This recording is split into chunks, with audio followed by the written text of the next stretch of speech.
Sejam muito bem-vindos e bem-vindas a mais um podcast Dermato Papers. Aqui conversamos tudo sobre dermatologia. Eu sou Cláudia Ferraz. Eu sou Perla Gomes. E o tema do podcast de hoje é Entendendo o Universo da Síndrome de Stevens-Johnson, NET.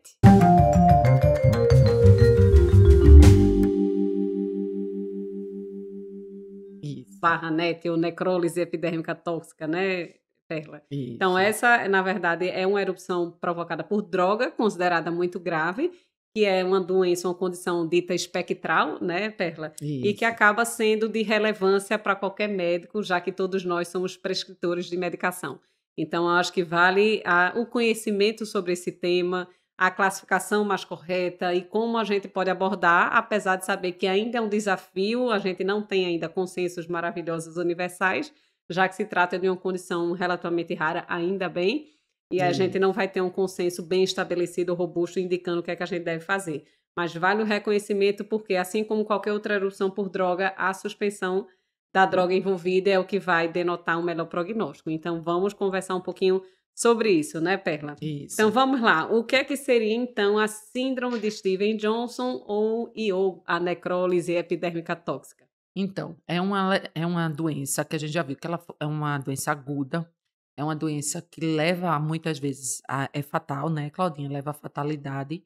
E, geralmente, é uma doença que ela comete tanto mucosa como a pele e vem acompanhada de sintomas sistêmicos, né? Isso. Então, é importante, como diz Claudinha, e que a grande maioria a gente vai ver que tem exposição a algum medicamento, né? Isso. Então, é uma doença que a gente tem que ficar de olho, porque a gente vai fazer diagnóstico diferencial com outras coisas, e aí, na prática, é importante a gente lembrar dela, saber identificá-la. De preferência bem do início da manifestação, né? Isso. Então, fica o alerta para a gente aprender a reconhecer qualquer uma dessas condições em sua fase inicial.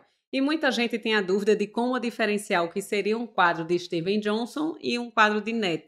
Como é que a gente consegue diferenciar? Existe algum cálculo ou estimativa para fazer essa classificação? A gente faz uma estimativa pela extensão da área de superfície corpórea, né? Isso. Então, normalmente, quando você tem até 10%, a gente considera como síndrome de Steve Johnson. Entre 10 a 30, a gente fica no meio, pode ser Steve Johnson, pode ser NET, Isso. mas acima de 30% desse destacamento da pele, acima de 30%, a gente já considera realmente NET. Então, é medir o destacamento da pele de acordo com a superfície corpórea, ver a percentagem. E aí você já tem uma noção se é uma NET ou uma síndrome de Steve Isso, a Johnson. gente usa muito aquele parâmetro de queimados, De queimados. né? Da regra dos 9, para você estimar a área comprometida.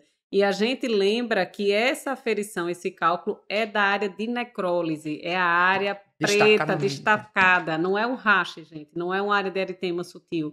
Então, a área destacada é que vai determinar a classificação entre esses dois polos de acometimento, né? Então, a gente tem que estar bem ciente disso e perceber que isso é progressivo. Às vezes o paciente começa com uma área relativamente pequena e progride de fato para uma NET franca, com acometimento de 40% a 50% da superfície. E aí muita gente também pergunta, né, quando vê casos graves, até em Google ou qualquer outra plataforma, vê fotos assim muito exuberantes, alguns perguntam quem é o perfil, qual seria o perfil de desenvolver esse tipo de erupção? Quem é que tem o maior risco de ter uma incidência aumentada de NET ou de Steven Johnson? Existe diferença entre raça, gênero ou comorbidades associadas? Isso. Então vamos lá. Começando pela incidência, que normalmente ele diz que é de 2 a 7 por milhão de pessoas, né? Ainda bem raro. Isso. Mas se essa população tiver HIV, e principalmente se for um HIV que está usando antirretrovirais, lembrar que essa incidência aí aumenta mais. Ela vai ficar em torno de 1 para 1.000 pessoas, né? Não mais Isso, um para caso para milhão, 1000 né? pessoas. Exatamente. Fora isso, a gente tem que lembrar que é mais comum na prática a gente pegar Steven Johnson do que NET. Então, a chance de você ter Steve Johnson é 3 vezes mais do que você ter NET. Quanto à população, a gente pode do bebê ao idoso, qualquer um pode se manifestar, mas é mais comum, assim, a gente ainda pega um pouquinho mais em mulheres, em idosos, mas qualquer faixa etária, qualquer raça. Então, não depende de se o paciente é jovem ou mais idoso, pode ter um NET, um Stevie Johnson. Alguns até questionam por que idoso poderia ter mais, né? Idoso, existe uma tendência a ter o uso mais frequente e um maior número de medicações. Né? Você pode ter uma alteração da própria senescência, do metabolismo de droga. A mesma lógica a gente passa para os pacientes que vivem com HIV. Então, paciente com viremia, que pode mudar o metabolismo hepático de forma geral, a alteração de formação de metabólito por via hepática na ingestão de medicação pode mudar a via de resposta imunomediada a partir disso. Então, pacientes com HIV, em boa parte, usam muitas drogas e têm uma infecção crônica viral. Então, isso aí é um pano para manga para desenvolver mais esse tipo de erupção por droga. Não só isso, outras infecções virais mais arrastadas também podem, mas classicamente o que a literatura traz realmente é pacientes que vivem com HIV. E com relação à genética, Perla, minha mãe teve, dando um exemplo aí, uma NET grave, faleceu com essa farmacodermia, eu tenho risco de desenvolver, é uma preocupação que a gente tem que ter na anamnese, perguntado sobre a história familiar, ou tem algo que eu possa me antecipar e dizer, não vou usar essa medicação, porque vai que dá errado. A predisposição genética já é um tema bem falado na literatura, existe uma predisposição genética sim, acredita-se estar ligado ao HLA, e hoje esse HLA existe já em todo o mundo, assim, em determinados países, HLAs que já descobertos, que estão relacionados a uma síndrome Stevie Johnson por carbamazepina ou ao allopurinol. Então, já existe isso, sem que na nossa prática aqui não é o dia a dia disso. A gente não tem orientação para investigar esse tipo de coisa. Mas o fato é, se tem uma predisposição genética que está ligada ao HLA, a melhor coisa a gente fazer é, se você teve, então oriente os familiares. Né? Primeiro grau, principalmente, né? Se puder evitar. Exatamente. Então, você já teve, então peça para os seus familiares também fazer essa orientação de evitar aquele tipo de droga. Isso. Então, mas a gente não tem, a não ser que fosse fazer o estudo do HLA para a gente saber isso se tá tinha fora, mais né? predisposição. Isso ainda é fora do ambiente assistencial, então a gente cria o registro, fiquem alerta, usa o anticonvulsivante. Se alguém da sua família teve esse padrão de resposta, evita essa classe. Isso. A gente sabe que são mais anticonvulsivantes aromáticos, então vai para os não aromáticos. Já né? tenta ter um cuidado. Mas isso é uma orientação teórica. Do ponto de vista prático, a gente não quer dizer que isso reduziu a frequência de casos de Stevie Johnson NET, mas é uma cautela que cabe e a gente fica de olho, não vai custar muita coisa. E aí, quais seriam, então, as causas da síndrome de Stevie Johnson NET? A gente entende que medicamento aí é um grande papel. 80%. 80% é medicamento, ou mais, né? Ou mais, né? E assim, porque às vezes a gente fica sem saber o que foi e possivelmente existiram drogas aí não recordadas, né? Existem vieses relacionados a outras substâncias que não foram consideradas como medicação.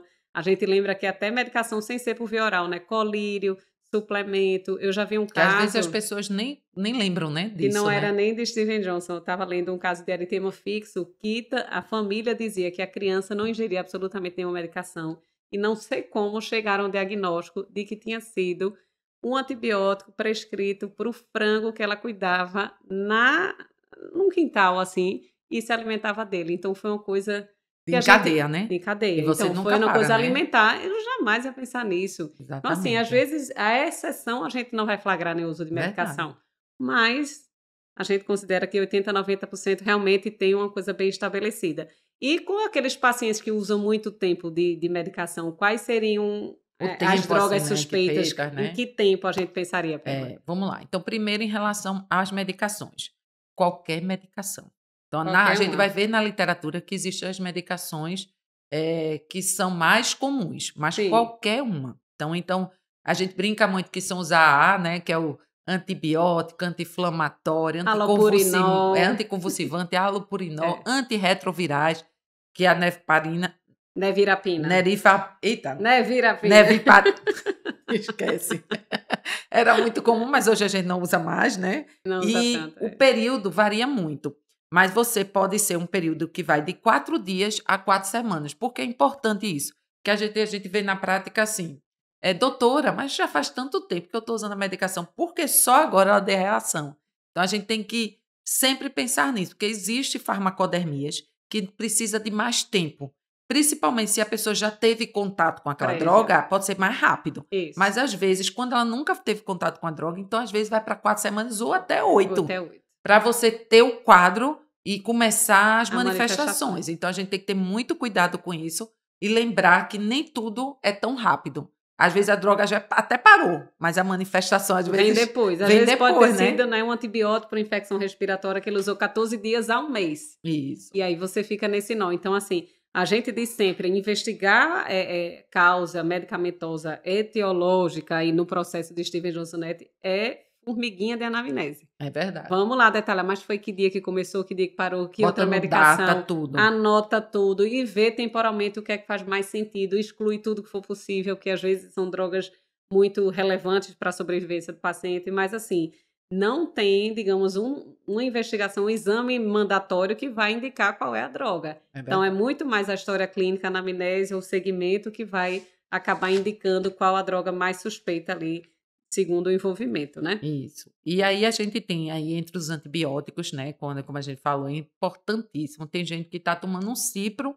para uma infecção urinária e pode abrir o quadro, né? Já Então, teve assim, paciente com fluconazol, veio? isso. Já teve paciente com omeprazol, que é coisa mais óbvia assim, super É. comum, né? Estatina. Então, existem coisas super comuns, não Se for é? para a literatura, você vai encontrar uma lista Tudo. enorme, né? Claro que a gente procura esses AAs primeiros. Quando não Isso. tem, eu digo, desce tudo que você E usa. agora a gente está na era da imunoterapia para o câncer e também várias drogas da Isso. imunoterapia para o câncer já Isso. também foi relacionada assim do Steve Johnson, né? Isso. Então a gente tem que estar atento, né? E pesquisar sempre. É tanta droga nova, a gente abre o PubMed, abre qualquer plataforma de pesquisa e vamos consultar tudo que Exatamente. é possível. E tem aquele caso que é o segundo, que a gente pode botar no segundo lugar, que são as infecções. A gente nunca lembra Steve Johnson infecção, a gente só lembra medicação, né? E em segundo lugar vem o micoplasma. Isso. O micoplasma é uma infecção que pode dar um síndrome Steve Johnson tanto no adulto, muito comum também na população pediátrica, você abrir o quadro por causa de respiratória por micoplasma. E vai ter uma hora que a gente vai procurar achar que mas na verdade um terço a gente não consegue identificar a causa mesmo disso, né? Que a gente vai ficar sem saber. Então ainda tem os relatos que tem um terço dos pacientes que a gente não sabe da onde veio esse Steve Johnson, né? Essa infecção por micoplasma acontece em criança, em jovem, né? Que dá aquela, em geral, né? Tosse seca, aquele padrão. E é muito comum esse início de lesão mucosa, lesões acrais com um padrão de eritema multiforme e, eventualmente, com evolução com algum grau de destacamento. A gente já classificaria como o Steven Johnson. Mas, realmente, como diz Perla, às vezes você não vai flagrar. É um fitoterápico, é uma vacina, é outra coisa não relatada. Um contraste radiológico, né? Contraste tem relato também. Então, às vezes, a gente não consegue suspeitar e a gente sempre fica lá. Eu sou sempre daquela que duvida do paciente. Eu não tomo nada. Não é possível que a pessoa seja tão abençoada que não tem uma cefaleia. É verdade, não, eu digo, mas Claudinha. nem pré-menstrual você tomou analgésico. Não, eu digo, minha nossa. É difícil. Eu brinco, mas é difícil porque é um viés grande, não é querendo duvidar. Mas a gente, uma coisa eventual, naturalmente você pode esquecer, né, de relatar para o médico. Exatamente. E aí, como é que se dá essa patogênese da síndrome de Steven Johnson? Vamos lá. Que é um nó, né? É um nó. Então, a gente sabe que tem envolvimento do sistema imune, mas não é aquela cadeia clássica de um mecanismo alérgico comum, não é mediado por IgE, não é mediado por imunocomplexo.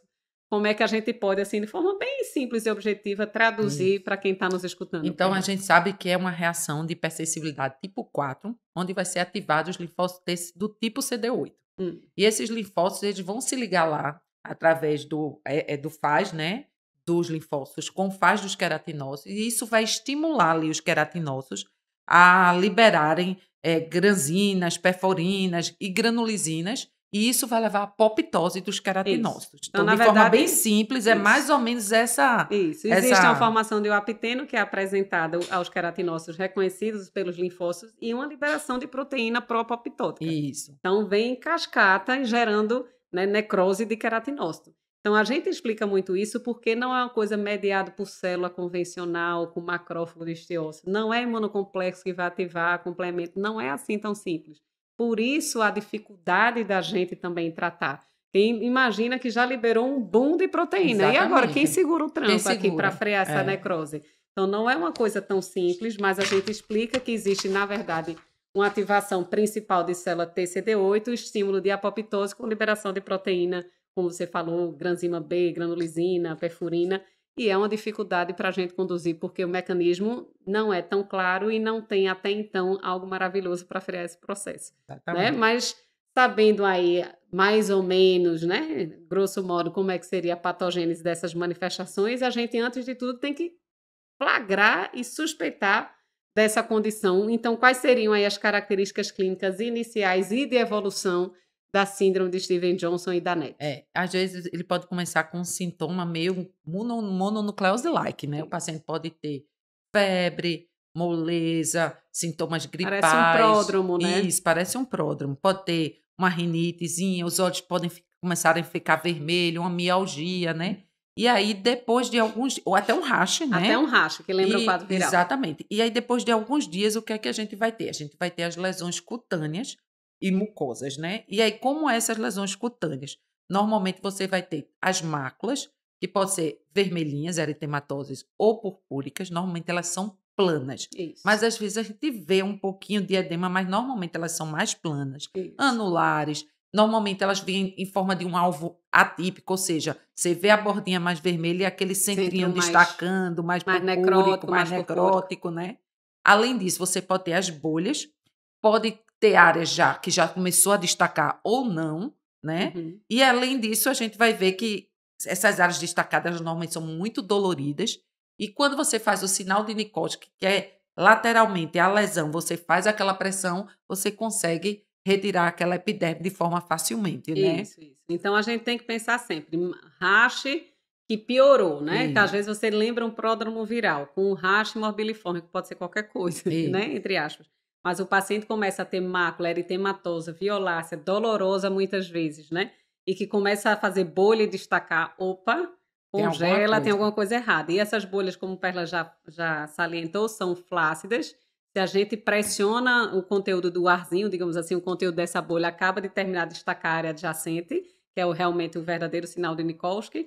Então, tem essas bolhas e erosões dolorosas. E a gente sempre tem que examinar a mucosa, né, Perla? Sempre. O envolvimento mucoso é muito relevante para a gente classificar essas duas condições. E assim, quando a gente é chamado em hospital ou entra num consultório, a primeira coisa quando a gente vai examinar é isso. Abre boca, abre os olhos, vê região genital. Porque pra gente, a gente já vai dizer, tem lesão de mucosa ou não tem? Isso pra gente já muda as farmacodermias, né? Isso, já tem um fator prognóstico, né? Isso. Então, a gente até quando vai estudar farmacodermia, quais os sinais de farmacodermia grave? Não necessariamente você vai classificar como essas duas, mas tem envolvimento mucoso, tem um rastro com bolha, tem destacamento, tem dor, a gente já, esse paciente pode ser mais grave. Então, a gente tem que estar sempre de olho. Então, para quem aí está nos acompanhando no YouTube, a gente colocou aqui uma imagem de uma síndrome de Steven-Johnson com acometimento facial, uma criança, né, adolescente jovem. Esse aí foi por anticonvulsivante. Foi por anticonvulsivante, que a gente vê muito em criança, né, a gente criança com epilepsia, enfim.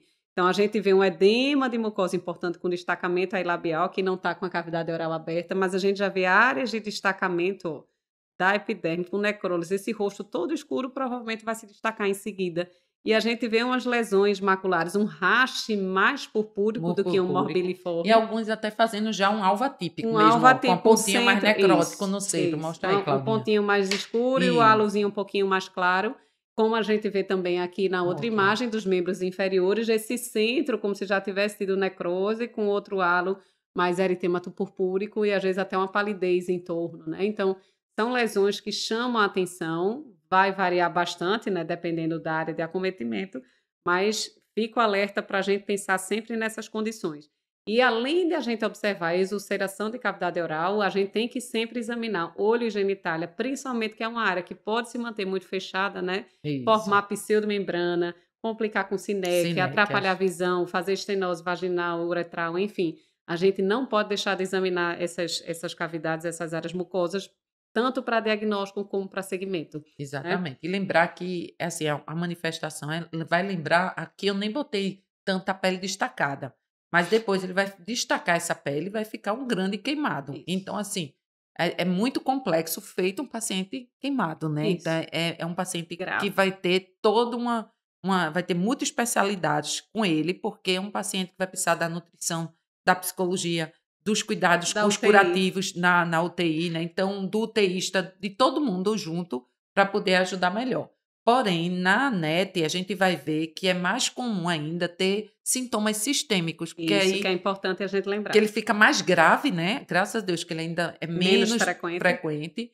E aí, os sintomas muito comuns, você pode ter erosões em esôfago, paciente fazer hemorragia digestiva, você pode ter erosões também na parte de brônquios, você pode fazer pneumonia intersticial, fazer uma SARA no pulmão. Isso, insuficiência renal. Insuficiência renal. Diz que essas alterações de proteínas jogadas no organismo, as citocinas em aumento, tudo isso pode levar a uma nefrotoxicidade, né? Pode levar a uma hepatite. Então, é muito extenso, o estrago é muito grande depois que o gatilho foi, né? Isso. Então, muitas vezes a gente fica realmente segurando ali, dando o suporte para que rezando, para que ele saia, né? Para passar essa fase e conseguir sair. Para que o organismo dele também ajude a sair, É uma descarga né? inflamatória absurda. Absurda, de isso. Ok, mas já pensamos aqui como suspeitar dessas duas condições e o que é que a gente tem que pensar como diagnóstico diferencial da síndrome de Stevens-Johnson? Antes de tu passar essa imagem, Claudinha. Volta. Não, antes essa aqui. Aquela que tu estava, pronto. Não, essa mesmo. Antes de falar, assim, é amplo, minha gente, o diagnóstico diferencial. A gente lembra de eritema polimorfo, que é o principal, pele escaldada, pênfigos, pemphigoides, dependendo de quando, até pustulose eles botam como diagnósticos diferenciais, eritema fixo pigmentar, então é bem amplo. Porém, 2 eu vou acrescentar aqui, é o eritema polimorfo e a síndrome da pele escaldada, porque no início do quadro, muita gente confunde. Mas uma coisa diferencial é que na pele escaldada a gente não vai ver essa boquinha assim, minha gente, erodida. A pele escaldada ela é periorificial, né, Claudinha? Não então, é orificial. Você olha a boquinha, olha a mucosa, tá limpinha, então comece a pensar se realmente você não está diante de uma pele escaldada, né? E no eritema polimorfo, aí a próxima, Claudinha, o eritema polimorfo, o que é que a gente vê no eritema polimorfo? O eritema polimorfo, a gente sabe que uma das principais causas é a infecção. Então, imagine, eu estou com uma doença que é Stevens-Johnson, que a principal causa é medicação, e estou com eritema polimorfo, que minha principal causa não é medicamento, é infecciosa. Então, são 2 extremos, né? 2 polos que a gente tem que raciocinar. E aí, lembrando que o eritema polimorfo ou multiforme, ele geralmente a gente divide ele em menor e maior. E aí, nesse quadrinho aqui, os 2, normalmente, eles têm o quê? Eles têm uma lesão tipo em alvo, que a gente botou aqui para vocês verem também a lesão, que são círculo sobre círculo, né? Isso. Então, a gente tem aí essas imagenzinhas mais, uma borda mais purpúrica, depois uma borda mais purpúrica central e o pontinho no meio, né? Isso. Então, eles normalmente se caracterizam por esse alvo aí. E esse alvo associado, se não tiver lesões de mucosa, você pensa em menor. E se não tiver sintoma sistêmico. Se você tiver presença de lesão de mucosa e sintoma sistêmico, você vai pensar em maior. Mas como é que eu diferencio o maior do Stevens-Johnson? Aí é outra possibilidade, porque normalmente no eritema polimorfo maior, você tem essas lesões-alvo típicos e as lesões são mais em placas, são mais elevadas. Isso. Ela pode até ter um atípico, mas é mais elevada. Ela tende a confluir, né? Para ela fazer grandes máculas que se destacam. No eritema multiforme fica tudo arredondadinho. Pode ser até numerosas, podem ser. Mas elas geralmente são mais isoladas. Isoladas. E normalmente o que é que acontece no Stevens-Johnson? Você tem normalmente mais macular. É aquela lesão purpúrica, macular, com lesões em alvo atípica. Então, geralmente a gente difere assim na prática. Mas às vezes a gente tem essa dúvida, né? Porque às vezes é um quadro bem exuberante de um eritema polimorfo maior, principalmente porque a gente viu que os 2 micoplasma pode dar nos 2, né? Pode ser desencadear os 2. E aí você precisa realmente sentar, ver direitinho drogas, né? Medicação, exatamente. Mas é importante a gente fazer essa diferenciação na prática. Isso. E além da clínica, a gente tenta diferenciar clinicamente, né, Perla? Isso. Existe algum exame complementar que pode ajudar a diferenciar? Se a gente ainda continuar com dúvidas se aquilo ali é uma erupção por droga de fato, ou é uma síndrome da pele escaldada, ou é uma pustulose subcórnea, enfim, outras, dependendo da apresentação clínica do paciente, o que é que poderia auxiliar, além Quem da vai história? Ajudar é o histopatológico, né? Não adianta, será que é aquela cultura, será que aquele hemograma... Não, a gente vai usar todo o laboratorial para ajudar segmento. Como paciente clínico, né? Sim. Mas o que vai nos ajudar realmente fazendo o diagnóstico diferencial é o histopatológico. O histopatológico, vocês podem observar aí que você tem vários queratinócitos apoptóticos. Tudo sem núcleo, né? Exatamente, isso até com esse destacamento da epiderme, da derme, já tem esse vácuo aí, né? Com alguns linfócitos. Então, geralmente é assim que a gente encontra essa apoptose de toda a epiderme, né? Então, é bem típico e isso ajuda bastante. Agora a gente lembra que muitas vezes tem um time aí para chegar ao resultado do anatomopatológico, e o paciente às vezes não tem tempo 8 nem a o 10 desespero. dias, né? É bronca, mesmo Se não for no internado. SUS, né? Se não for no Sim, SUS, e é mais internado ainda, né? até em serviço privado, às vezes não é tão rápido, requer um Isso, processamento. Então a exatamente. gente diz, confie na sua anamnese no exame físico, você vai ter que tomar medidas, suspender, né, continuar com suporte, fazer tudo até você confirmar e dar diagnóstico retroativo. Exatamente. Se a evolução for favorável ou não com o que você suspeitou. Mas assim, Exatamente. isso vai fechar o diagnóstico quando você for dar alta para o paciente. Mas eu digo, eu vou esperar o resultado da biópsia Não, para suspender a droga. Deu não. errado, não dá. Né? E aí a gente, além do exame anatomopatológico, que eventualmente a gente solicita, se houver dúvida de diagnóstico, a gente tem alguns scores de gravidade para estimar o prognóstico desse paciente. A gente sabe que essas são erupções consideradas graves por droga, e fica muito receio da família ou até do próprio paciente qual a probabilidade dele se curar, passar por aquilo e ter alta, ou de evoluir de forma desfavorável. E a gente tem alguns critérios que De é prognóstico, né, de desse paciente, prognóstico, de né? prognóstico, né? E aí Então, existe um chamado SCORTEM, ou isso, SCORTEM, enfim, né? Que é utilizado, são 7 critérios, né, Perla? isso. Que cada um vai pontuar um, e quanto mais pontos você tiver, você tem um Pior, maior risco prognóstico. de mortalidade. Quais seriam esses Então, critérios, vamos lá. Perlinha? Então, são 7 critérios, dentre eles a idade, quando é superior a 40 anos, se o paciente tem alguma malignidade, né, alguma comorbidade com malignidade, se ele tiver um ataque cardíaco acima de 120, se tiver mais do que 10% do descolamento da pele, além disso, níveis de ureia que não é tão alto, mas 28, glicose acima de 250 e um bicarbonato acima de 20. Então, ele vai pontuar isso aqui e se der acima de 5, 90% de chance de mortalidade. É até assustador, né? É Mas é um assustador. score que ele é muito utilizado para predizer esse futuro do É. paciente, né? E a gente diz que é relativamente simples, gente. Vê, imagina um paciente, eu estou dizendo um contexto que a gente eventualmente flagra em paciente de ordem hospitalar, né? Paciente com neoplasia que faz um tratamento imunoterápico já é idoso. Já deu errado muita coisa. O paciente com mais de 40 pontua 1, com malignidade pontua 2.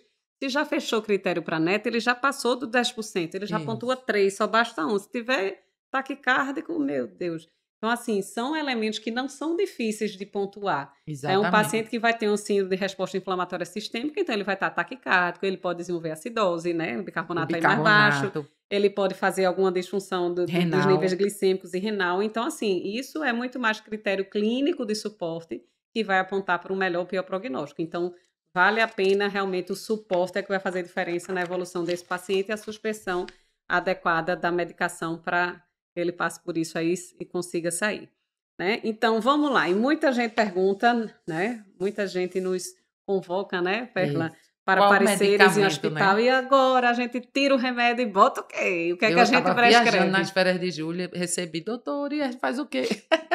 Diga, E aí fica reza e que sempre, faça né? suporte, né? Não. Na verdade é o seguinte, a gente não dá para a gente falar tudo que é feito com medidas de suporte, que aí seria outro podcast, né? Porque Isso, a gente sabe que a gente vai ter todo um cuidado, desde especial. nutrição, como a gente falou, cuidado com essas feridas. Aí existe curativos especiais de várias formas, a depender de que tipo de lesão a gente está vendo, né? Então, tem toda essa medida de suporte que é a parte.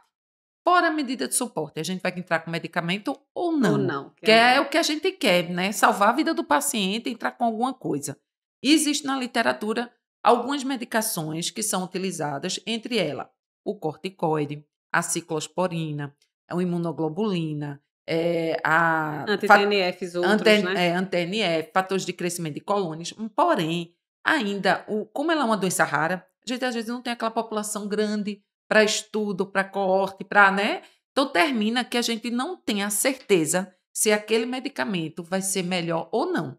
A não ser um que a gente vai comentar que esse realmente ninguém nem usa mais, porque realmente a gente não viu, É né, na verdade. população que não dá para usar. Mas os outros vai ficar dúvida. A gente estuda e ainda continua dúvida. Uso ou não uso, Isso. né? E aí vai ser a experiência, vai ser você sentir o paciente, porque a gente que é dermatoclínica, a gente sente o paciente, né? Eu vou insistir, vou fazer, né? Porque na literatura a gente não vai ter esses estudos robustos que Não diga vai ter. vá que vai dar certo. Isso. A gente ainda Então, não tem elemento para dizer, existe isso, indicação formal para nenhuma dessas medicações. exatamente. A gente vai individualizar e julgar junto com toda a equipe médica e de outros profissionais se vale ou não o risco de tentar introduzir alguma medicação. Exatamente. Mas nada do que a gente vai citar aqui é mandatório, é lei de forma alguma.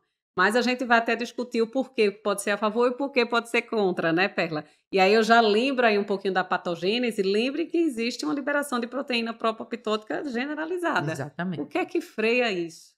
Depois que liberou, né? Não é só um padrão de uma doença completamente imunomediada só por célula ou só por anticorpo, como a gente vê em outras coisas, que a gente responde bem a corticoide, né? Um lúpus grave responde a corticoide. Isso. Né? Um pênfilo grave responde, pulsa. Mas, assim, tem um mecanismo um pouco diferenciado e a gente fica sempre querendo alguma alternativa terapêutica que nem sempre é tão óbvio o resultado, né? E aí a gente vai para o carro-chefe que nós dermatologistas adoramos de forma geral, não necessariamente para isso, que é o corticoide sistêmico, né? E aí era um desafio, ainda tem sido, a indicação ou não. Por que indicar, o que é que fala a favor e o que é que falaria contra introduzir corticoide? Então, um corticoide, o início, eles falam muito corticoide no início da doença, ou seja, no momento ali dos primeiros dias, né? Então, você teria que realmente já dar esse diagnóstico, né? Nesse início, bem precoce.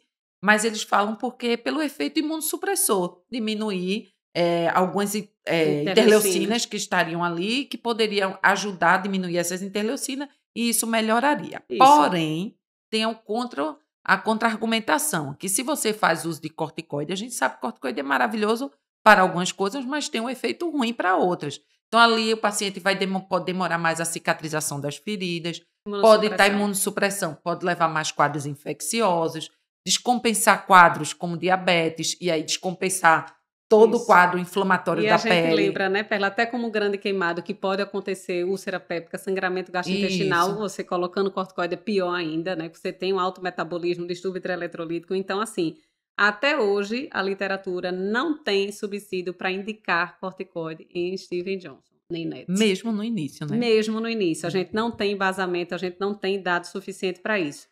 Mas vocês vão ver que, eventualmente, alguns colegas vão indicar. E paciente vai sair, porque eu já indiquei há muitos anos atrás. Hoje eu não tenho mais coragem. Paciente saiu. Como então, eu já tive paciente que saiu sem ele. Exatamente. A gente não sabe se a culpa é dele ou porque o processo inflamatório do corpo dele ia se resolver, né? É muito difícil. Né? Então, na literatura, não recomenda o uso de corticoide. Mas a gente sempre diz que medicina é muito cíclica, então pode ser a gente está em 2023, em agosto, então a gente pode ser que daqui a pouco saia um grande estudo e mostre que realmente ele faça esse efeito, mas por enquanto ainda não deu. Outra medicação, né, que a gente tem que pensar sempre num quadro agudo, a gente tem que pensar em alguma medicação que tenha ação rápida. Isso. Então, corticoide a gente já sabe que tem uma ação rápida, mas até então não temos dados para indicá-lo. E ciclosporina também é um imunossupressor que tem uma ação relativamente rápida. E aí, qual é o papel aí, qual é o posicionamento da ciclosporina aí nos dados de literatura? Aí, no caso da ciclosporina, ela é bem menos estudada que o corticoide, né? Mas, assim, o que acredita é que ela ia imunossuprimir esses linfócitos T. E aí, ela ajudaria nesse quadro, o benefício dela era realmente dar uma pelo menos teórico, né? Seria isso, modular isso, e aí você realmente melhoraria do quadro cutâneo quando você administrasse ela. Como ali a gente sabe que, assim, o que eles falam? Que a maioria das liberações dessas proteínas propaptóxicas envolve a ativação de célula TCD8. Isso. E a ciclosporina poderia modular, pelo menos diminuir esse grau de ativação. Então, vai liberar alguma coisa? Vai, mas talvez fosse menos intenso. Não, então, as indicações dos relatos de casos pontuais na literatura indicam 3 miligramas quilo por dia, durante alguns dias para frear o processo, mas até então também os relatos são anedotais. Tem paciente que faleceu, tem paciente que melhorou, algumas pequenas séries com resultado variável. Então, assim, a gente... E lembrar que também é um imunossupressor. E assim como a gente pensou com corticoide, é um paciente que está ali, será que ele está infectado, se não está? Então, vem muitas dúvidas na prática de que você, às vezes, não lhe dá coragem de começar, né? Imagina, o paciente que desenvolve insuficiência renal já cancela, né? Você não vai fazer ciclosporina já, diante da própria doença de base, da condição de base. Outra coisa que se tenta também, que tem, assim, né, a gente já vê de relato, é tentar imunoglobulina endovenosa para tentar, talvez, inibir o mecanismo de ligação entre o faz ligante de queratinócito e linfócito. Também algum mecanismo, atrapalhar algum mecanismo molecular que poderia ativar a liberação de proteína apoptótica. Mas também não é convincente. Até saiu estudo com mais de gramas quilo, outros com estudo com menos 3 gramas quilo, mas independente da Da dose, dose. também não foram convincentes em mostrar que a gente poderia usar. Na minha época de residência, ainda chegou a usar Eu também já cheguei a imunoglobulina, usar. né? Mas hoje a gente vê que os estudos não são convincentes, precisa de mais ensaios, mais rigorosos para a gente dar essa confirmação depois, né? É Mas muito hoje não. difícil ter informação bem embasada, né? É, Imagina, todo mundo são casos raros, multicêntricos, de perfis diferentes, com drogas diferentes, com para você diagnósticos juntar em isso no períodos estudo, né? diferentes. É tudo num padrão muito mais retrospectivo, você não vai Isso, ter condição de fazer prospectiva e com cenários muito distintos isso. de assistência, de suporte, você não vai ter certeza. É complexo você ter uma conclusão dessa, né? Mas estamos aí na tentativa. Se tiverem uma resposta, a gente agradece, né, para conduzir esses pacientes.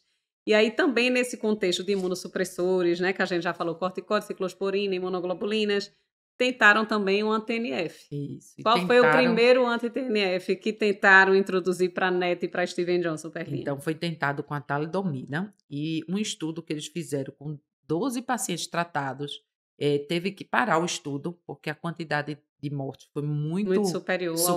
superior e aí viu que realmente ele teve um efeito deletério. Então, isso aí a gente tem certeza, a talidomida não se usa para Steven Johnson, né? Então, mas aí, baseado nesse efeito anti-TNF, aí foram feitos estudos com imunobiológico, que é a nossa realidade hoje, né? O imunobiológico chegou para ficar e ele traz muitos benefícios e muitas doenças.